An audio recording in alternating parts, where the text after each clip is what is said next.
गाडी दादा हाकललेली होती एक मी म्हणेल की स्क्रीनची तर गर्दी झालेली होती त्यावेळेस की गाडी येते की नाही खेचाखेची झालेली होती तेव्हा काय डोक्यामध्ये होतं? मागच्या वेळेस माझी गाडी इथेच फेल झाली होती कारण कसं म्हटलं का मुलगा एक मध्ये आला तर त्याच्यामुळे ह्या बैलाने थोडी खेचली त्याच्यामुळे मी पण थोडा घाबरत होतो पुढे न्यायला तरी पण नेली गाडी पुढं मागच्या मला रेसाला जाणवलं का नाही जाणार गाडी म्हणून गाडी पुढे नेली सहज गत्या मी पुढे गेलो आणि सहज गत्या पुढे आलो म्हणजे थोडस युक्ती चालवली तुम्ही की जी मागची चुकी झालेली होती ते नाही करता काहीतरी नवीन करण्याचा प्रयत्न केलात आणि गुलालाची मानकरी तुम्ही झालात.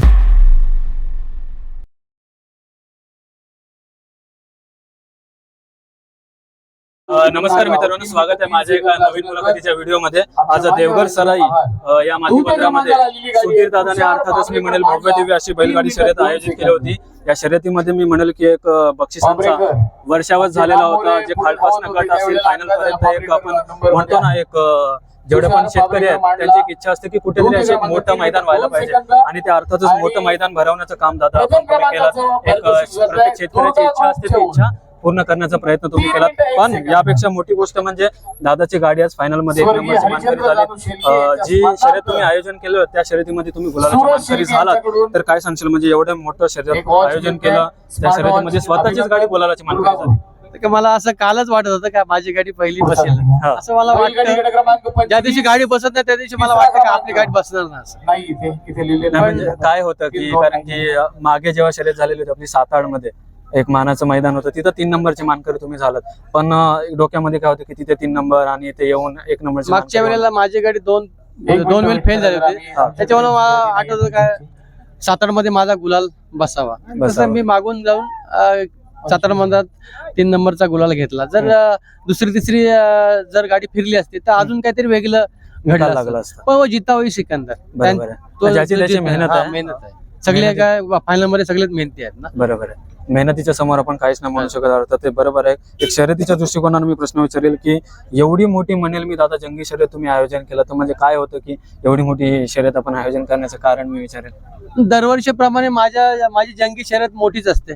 अनेक वर्ष मी जवळजवळ 10-15 वर्ष शर्यत करते. त्या शर्यतीत माझा बंदीच्या काळात पण मी मोठी शर्यत केली होती आणि मागच्या वेळेला मल्ल्यांचा आम्ही बंदर घेतला होता तेव्हा पण आम्ही शर्यत मोठी तेव्हा पण माझं प्रत्येक गटास सायकल बक्षीस होतं. तेव्हा पण मला वाटते काही एवढा बक्षीस मोठं कोणीच ठेवलं नव्हतं. बरोबर आहे. आणि आता तर बोलणंच कमी आहे कारण आणि नेक्स्ट टाइम जर माझ्याकडे जर पैसे जर झाले तर प्रत्येक घरात मोटरसायकल ठेवेन. मोटरसायकल प्रत्येक गटासाठी मोटर आणि फायनलला थार ठेवेन. थार जर माझ्याकडे पैसे झाले तर नाही म्हणजे त्यासाठी म्हणजे काय असणार आहे म्हणजे काय व्हायला पाहिजे ज्याच्याने तुम्ही एवढं मोठं मैदान ठेवणार? होईन ते पण करेन मी. ते तुम्ही करण्याचे एक प्रत्येकाची इच्छाच आहे की एक मोठं मैदान होणं. कारण की मागे आपलं बाईकचं मैदान झालं मी म्हणेल ते पण एक आपल्या भाटामध्ये पहिल्यांदाच असं झालेलं होतं बाईकचं मैदान. पण आता तुम्ही बोलताय की थारचं मैदान ठेवण्याचा प्रयत्न असणार आहे तुमचा. माझ्या पाठीशी आमदार साहेब महेंद्र दलवींचा हात आहे, छोटम शेठचा हात आहे, अशा अनेक मान्यवरांचा माझ्या डोक्यावर चांगला हात आहे. त्याच्यामुळे मी घाबरत नाही. शर्यत किती मोठी करू शकतो. नियोजनासाठी गावातले एक ना एक मुलगा एक ना एक लोक माझ्या पाठीशी आहे. त्याच्यामुळे मला ही शर्यत पार पाडला काय सहज पार करू शकतो. सर्वांचं सहकार्य आहेच. दादा तू काय म्हणशील? एक स्वतःच आयोजन होतं तुमचं अंदोशी गावात? स्वतःच आयोजन म्हणता येणार. ही जेवढी आमची पब्लिक आहे तरुण वर्ग आहे त्यांनी आम्हाला फुल सपोर्ट केलाय. रात्रंदिवस पोरं झटत होती त्याही सर्व केलंय. आम्ही फक्त एक नाव मात्र आहोत तशी, बाकी सर्व पोरांचं आयोजन आहे आणि त्यांच्यामुळे हे कार्यक्रम पार पडला. त्यांच्यामुळे 100% पार पडलं. गाडी दादा हाकललेली होती एक मी म्हणेल की स्क्रीनची तर गर्दी झालेली होती त्यावेळेस की गाडी येते की नाही खेचाखेची झालेली होती तेव्हा काय डोक्यामध्ये होतं? मागच्या वेळेला माझी गाडी इथेच फेल झाली होती कारण कसं म्हटलं का मुलगा एक मध्ये आला तर त्याच्यामुळे ह्या बैलाने थोडी खेचली त्याच्यामुळे मी पण थोडा घाबरत होतो पुढे न्यायला तरी पण नेली गाडी पुढं. मागच्या मला रेसाला जाणवलं का नाही जाणार गाडी म्हणून गाडी पुढे नेली. सहज गत्या मी पुढे गेलो आणि सहज गत्या पुढे आलो. म्हणजे थोडस युक्ती चालवली तुम्ही की जी मागची चुकी झालेली होती ते नाही करता काहीतरी नवीन करण्याचा प्रयत्न केलात आणि गुलालाची मानकरी तुम्ही झालात. तर मी शुभेच्छा देईल. आजचं जे मी म्हणेल की आता तुम्ही म्हणालात की संपूर्ण मित्र परिवार आहे यांचं तुम्हाला सहकार्य होतं त्याच्याबद्दल तुम्ही काय सांगा?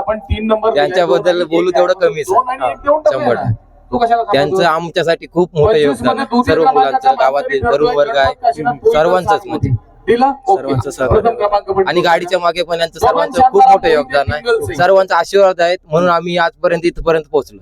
आशीर्वाद आहे म्हणून इथपर्यंत. आमदार साहेबांचं कसं सहकार्य होतं या शर्यतीला आजच्या? आमदार साहेबांचं तर भरपूर सहकार्य आहे, कारण का मी रात्रदिवस त्यांच्या बरोबर असतो.